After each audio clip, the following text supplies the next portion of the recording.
Kind of Night on BBC Radio Lancashire. Big finish, 22 minutes past 1.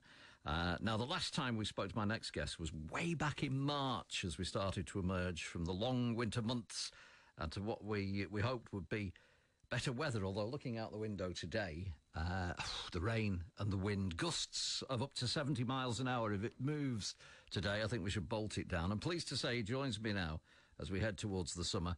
And to update us on his life of grime as pest controller, it is, of course, Ken Chadwick from Harrier Pest Control. It's a while ago since we last spoke. Yeah, good afternoon, Gilly. What's been happening? Well, same old thing, but it has been a topsy-turvy year, really. I mean, I was prepared to come in today to talk about the brilliant weather we've been having. Of course, I got an absolute soaking on the way in, and one of the worst downpours we've seen for some time.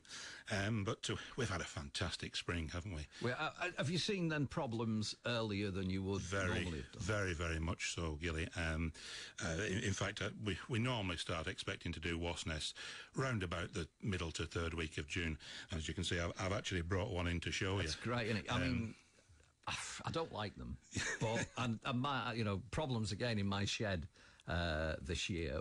And I watched the wasp just move round and build and build and build, doesn't it? And then I bravely got my wife to brush steel and knock it down and kill it. Well, there we are. They like your shed, don't they? But, yeah. Will that come back again this year? No. If you've killed the queen, then it's finished. If you'd sort of knocked it down quite early in the season, she might have started rebuilding. But all wasp nests in the UK start off in April. They don't start at any other time.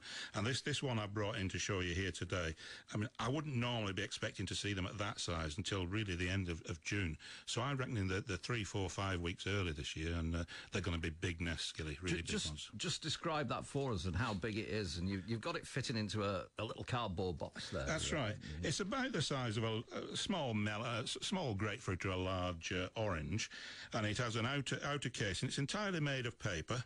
But if we break that open so you can see the inside. There's nothing in that, is there? No. There's no survivors. Nothing in there. You can see inside. You can see there's little egg cases where they lay the eggs. Now, clever, isn't it? Very, very clever. Now that will have been started off by a single queen maybe 6-8 weeks ago, and there would have been maybe 15 to 20 wasps in that at the time I destroyed it, no more. But they double in size nearly every day at this time of year now, and certainly by the end of next month, we'll be looking at things nearly as big as council wheelie bins. I was going to say we're not going to see the super wasp, are we? Growing. They're growing in size, aren't they? We do have a relatively new species in the UK, Dolicha vespula media, which the press have dubbed the Euro wasp. It came into Britain about 20 years ago, and we started getting them in the northwest about 5 years ago. But because they're used to a warmer climate than us, they tend to build their nests outdoors rather than indoors. In fact, this one I brought in was actually in an old lady's porch just hanging down there. And the press say that they're very aggressive and much more aggressive than our native species. I don't think that's true. I think it's just because of where they tend to build the nest, in hedges and things like that. We come into contact with them more often, so you're out clipping the hedge and they attack you and you get stung. But it's just where the nest is rather than the aggressive nature of the wasp. As you say, I mean, we've had a wonderful spring, haven't we? Absolutely brilliant. The seasons seem to be altering, don't they? Although we are, I think, if we're led to believe the forecasters, we're in for quite a hot July, I think. But at the moment, I mean, looking at it, it's like November, isn't it? Today, the wind and the rain.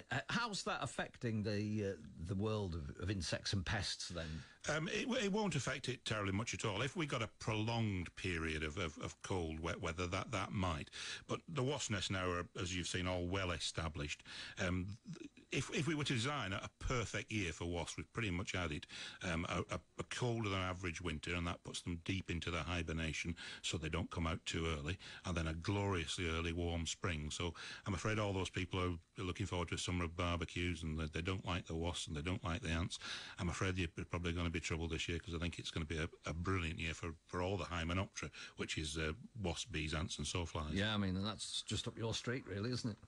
You get no complaints from me on that. You'll get no complaints at all. Yeah. And again, as you say, we had a severe winter, didn't we? Yeah. So, I mean, how do these pests, if you like, protect themselves? Is it because they go deeper into the nests? Yeah, I mean, each pest has its own mechanism. Certainly things like wasps, they have a mechanism whereby only the new queens survive. All the other wasps die off. The queens go into a deep hibernation, and they have a natural antifreeze in the body that helps them survive the winter. But don't forget, I mean, they've been on the planet much longer than we have, and these things have developed over millennia. We'll come back and chat some more and find out more about the Eagle's Lion Eyes. Ken Chadwick with me. He's our pest controller. We're talking about his life of grime, and he's seen a few things over the years. As Ken, you might have a question, by the way. You have a problem with the pest? 01254 583 583. Anything we can do, Ken, to avoid potential problems? Sometimes is it of our own doing. Very, very much so. Things like rodents, rats and mice, we say that they're commensal in that they've actually learned to live in our environment. And in many, many cases, we actually bring the pest problem on ourselves. And granted, things like ants and things like wasps, there's not a lot you can do about that. But, I mean, you mentioned it off air yourself, John, when you're driving in to do your early morning slot on a Saturday, the amount of litter on the streets and the half-eaten kebabs and things of that nature, well, you're just making life absolutely perfect for rats. And every year there's a thing called a National Rodent Survey, where we all return figures for collation as to the sort of infestations we've been dealing with and the causes for them. And the single biggest factor, equal to all the other factors put together in the cause of rat infestation, is bird tables. If you get a bird table, chances are sooner or later you're going to get a rat infestation. It's lovely to feed the birds, but they keep me in a living. They really do. Yeah. I suppose it's all the seed and everything that falls off, is it, to ground level? Can rats climb up like mice? I mean, mice can get through just about anything and anywhere, can't they? Yeah, they're not as good climbers as squirrels, obviously, but they are excellent climbers. And very often the way a rat gets into a house is straight up the interior of the cavity wall.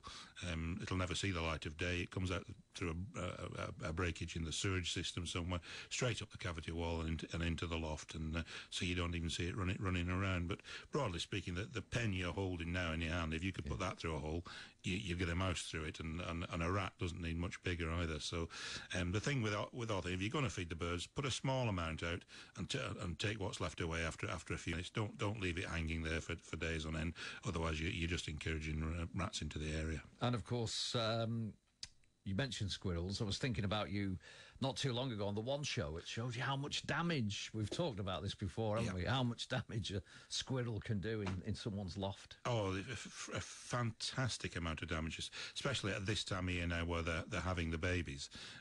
If you get a squirrel in your loft, and I know one of your colleagues did. Alison did, That's yeah. right, I was on the show talking to her about it.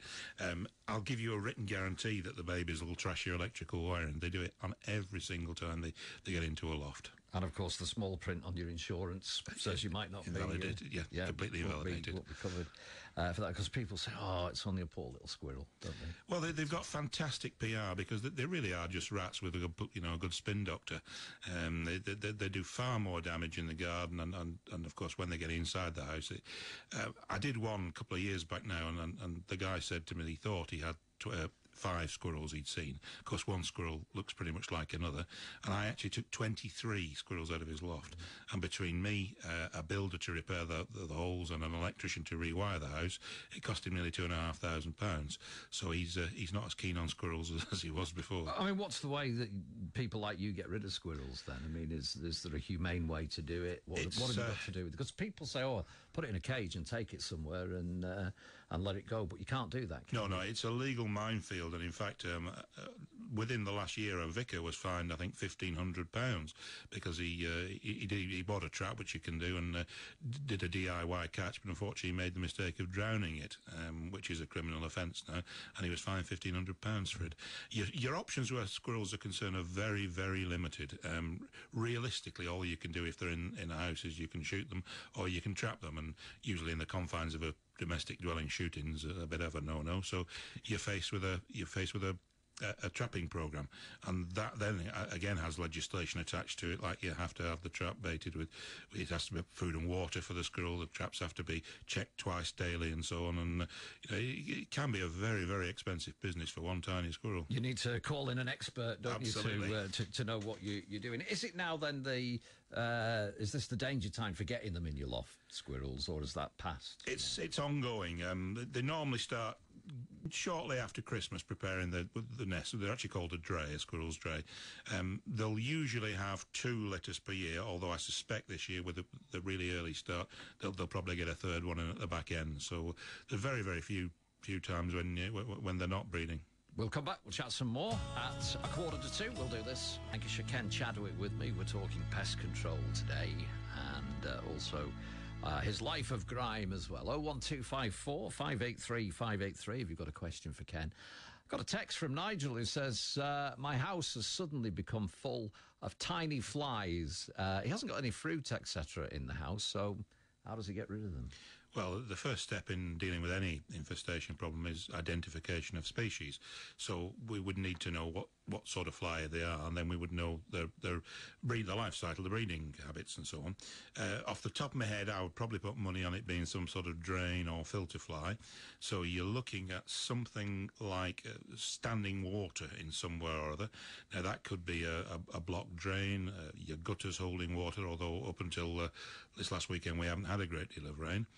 Even things like plant pots in the house, which are holding water all the time, can be the source of infestation. But you'll be looking somewhere where there's a pool of stagnant water. That's presuming, of course, that my identification is correct, and obviously over the radio I can't be sure of that. But that would be my first idea. Yeah. That's the starting point. I noticed on the telly the other night there was in Liverpool, I think it was, somebody had gone out and bought some bananas. And this huge spider, evidently. They left the house, didn't they, for a week, I think? Yeah, I heard about this, John. In fact, a very similar thing happened to me nearly 30 years ago, where we when I worked for a very famous large pest control company, and we got a spider came in on a consignment of, I can't remember if it was bananas or grapes, and we were all playing with it and tickling it, and we sent it down to our office at laboratory at their head office, and the following morning at 9 o'clock the phone was ringing off the wall. It's a female black widow spider, which is lethal. But I understand this one escaped in the house, yeah. didn't it? From what I can gather, the bananas came out of the bag, they put them in the fruit bowl. Next minute the spider's out, and the family actually, and who can blame them? I mean, they left the house for a week, but went back and they actually caught it in a glass, and then put the glass on top of it, and I think sent it off to the School of Tropical Medicine or somewhere. But again, it just shows you that these things can come in, can't they? Well, funnily enough, I went out on Saturday to look at a bedbug infestation, and the bedbugs had been probably introduced to the house by the son of the lady of the house visiting Asia. But apparently when he came back and he opened his suitcase, he had a cane toad in his suitcase. So, with the easy availability of foreign travel now, these things are coming in all the time.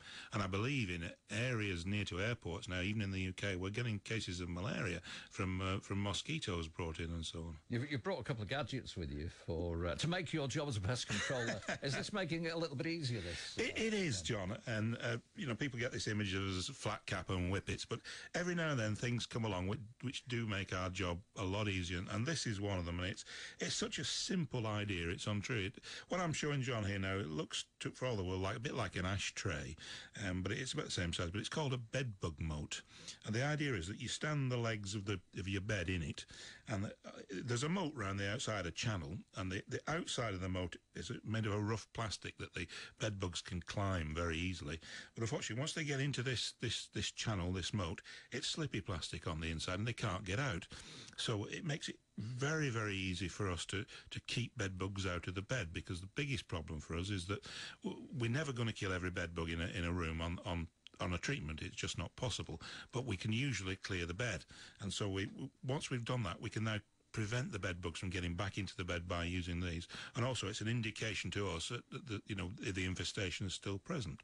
Do you need 4 of those? You need 4, yeah. one for each of the bed, but they're very inexpensive, and you can, if you're worried about getting bed bugs, it's the ideal way, and it's also the monitors as well, because if we find bed bugs in them, we know they're still in the room. And the second one I brought in is these wonderful things, which are mattress protectors we have available to us now, because our problem is, when we're doing a bed bug job, we can't get at the centre of the mattress, short of cutting it open. And if the bed bugs are in the centre, we just can't get at them. And also, we're restricted as to the insecticides we can use directly on a mattress, because obviously it's coming into contact with human skin. But these wonderful encasements literally seal the mattress and prevent any bed bugs from getting in, or more importantly, prevent any from getting out and biting you. And so they're all tools, extra weapons in our armoury to enable us to defeat the bed bug. I'm going to let you go now, Ken, because I've started. Yeah, I was noticing he's scratching away. Yeah.